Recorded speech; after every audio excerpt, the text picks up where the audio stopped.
The first scream pierced the walls of the mansion like a blade cutting through silk, sharp, sudden, and soaked in terror. It was the kind of cry that froze the blood of anyone who heard it. On her very first night in the Whittaker estate, Nora Bennett jolted awake in the small guest room the family had prepared for her, heart pounding, breath trapped in her chest. She had worked with children for years, babies who wailed from colic, toddlers who cried from nightmares, but she had never heard a cry like this. This wasn't simple fear. This was desperation. If you believe every child deserves safety, kindness, and a second chance at healing, please like, comment, share, and subscribe to the channel to support more stories like this. Nora stumbled from her bed and rushed down the hallway toward the nursery, her bare feet whispering across the polished hardwood floors. The Whittakers were one of the wealthiest families in Charleston, South Carolina, and their home felt more like a museum than a living space. Portraits lined the walls, stern ancestors with oil-painted eyes that seemed to follow her as she moved. Crystal chandeliers dangled above her, glittering coldly even in the dimness of night. But none of it mattered. All she could focus on was the shrill cry echoing from baby Jonah's room. When she reached the door, she paused. The handle was cold, unexpectedly cold, as if someone had just been holding it with icy fingers. Goosebumps crawled up her arms. She pushed the door open, expecting to see the little boy tangled in blankets or startled awake. Instead, she found him sitting upright in his crib, his tiny arms shaking violently as he pointed toward the far corner of the room. His face was blotched red from crying, his blue pajamas soaked with sweat. Nora's gaze followed his trembling finger, but the corner was empty. Just shadows. A rocking chair. A small bookshelf. Nothing unusual. Nothing that should terrify a child to this degree. The next morning, Nora told Mrs. Whittaker what had happened. Cecilia Whittaker was elegant in a polished, distant way, always dressed in crisp ivory blouses, always carrying the faint scent of roses. She listened politely but without surprise. She simply sighed and said Jonah had been doing that for months, waking every night screaming and pointing at nothing. Doctors had found no physical cause. Therapists suggested it might be night terrors. Others whispered about something deeper, something the Whittakers didn't want to acknowledge. Nora wondered if that was why they kept cycling through nannies, for in the last 6 months. But Nora wasn't someone who gave up easily. She had grown up in foster care, moving through homes that were not always kind. She knew what it felt like to be unheard, unseen, and she had promised herself long ago that if she ever cared for a child, she would listen, really listen. So when Jonah cried again the next night, and the next after that, Nora stayed by his side, holding his little hand until he calmed.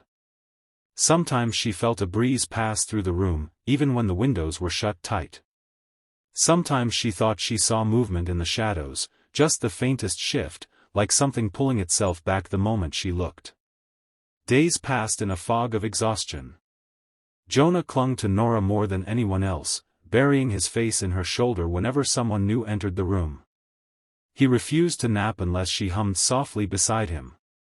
Cecilia thanked her for the extra effort but avoided discussing the nighttime screams. Mr. Whittaker, a powerful attorney named Charles, was rarely home, and when he was, he seemed irritated by any mention of the disturbances. Still, Nora stayed. Not for the family, not for the paycheck, but for that sweet, frightened child. It was on the 11th night that everything changed. It began the same way, with Jonah's cry slicing through the stillness. But this time, when Nora opened her eyes, she felt something different. The air was thick, heavy, as though someone was standing beside her bed, watching. She sat up slowly, scanning the room, her breath tightening. Nothing. Just silence and the faint hum of the central air system. She rose quietly and stepped into the hallway.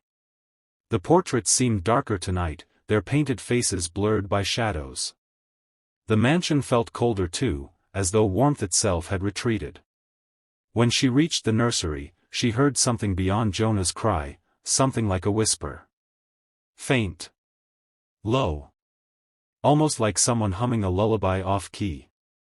Her hand trembled as she gripped the doorknob. When she pushed open the door, her heart stuttered. The rocking chair in the corner, the one that had remained still for every night before, was moving. Slowly. Deliberately. As though someone invisible sat upon it, pushing rhythmically with steady, weighted motions. Nora froze, unable to breathe. Jonah screamed harder, reaching for her, begging without words for her to save him. She forced her legs to move. She scooped him into her arms, clutching him against her pounding heart.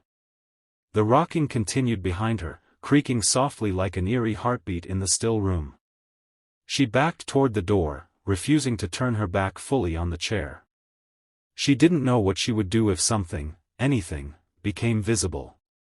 As she stepped into the hallway and slammed the nursery door shut, the rocking stopped instantly. The silence that followed was worse.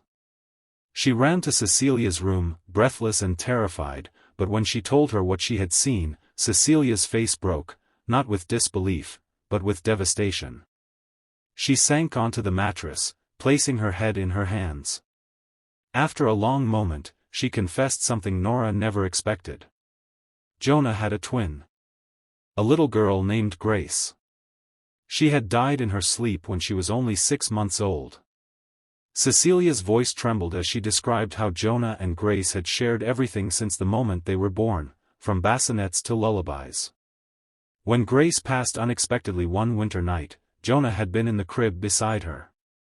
He had woken up screaming then too. And he had never stopped. Cecilia believed, though she had never dared to say it aloud, that Jonah wasn't just having night terrors. He was seeing her. His twin. His other half. Cecilia wept, confessing that she kept the rocking chair in the room because it had been Grace's favorite. She couldn't bear to move it. Jonah always pointed toward that corner, the same corner where Grace used to stare, giggling as if watching something only she could see. Nora felt her fear shift into something heavier. Sadder. An ache of grief that wasn't hers but somehow felt familiar. She knew what it was to lose family, not through death, but through abandonment. She knew what it was to long for someone you couldn't touch anymore. That night, Nora sat in the nursery with Jonah asleep in her arms. She stared at the rocking chair, wondering if a fragment of Grace lingered in the room, not malicious, but lost. Confused. Reaching out for the brother she had loved. She didn't want to believe in ghosts. But she believed in love. And sometimes, she realized, the two might overlap. When the air grew colder, she whispered softly into the darkness, telling Grace that Jonah was safe, that she was loved, that she didn't need to stay if she was hurting. She promised to care for Jonah with every ounce of strength she had. She promised to fill the nursery with warmth again. For a moment, nothing happened. Then the rocking chair stilled. Completely. The heaviness in the room lifted like a breath finally released. Jonah slept through the night for the first time in months. The Whitakers cried when Nora told them what she had done, not out of fear, but out of relief and heartbreak. They moved Grace's belongings into a small memorial room and slowly began to talk about her again instead of burying the pain beneath silence. Jonah laughed more. He pointed to corners less. And though the air in the nursery sometimes felt cool, it no longer felt heavy. It felt peaceful. Weeks passed, and Nora became more than a nanny. She became part of the Whitakers' healing, a gentle presence that stitched brokenness back together. If this story has touched your heart, please remember to like, comment, share, and subscribe. Your support helps keep these powerful, emotional stories alive. Before the ending, please comment below, do you believe love can linger even after someone is gone? In the months that followed, Nora often found herself standing by the little memorial room, looking at Grace's picture framed in silver. She felt no fear, only a soft, invisible tug, like a child's small hand slipping into her own. And she knew, deep down, that Grace had not been haunting the nursery. She had simply been waiting for someone who could help her let go. Some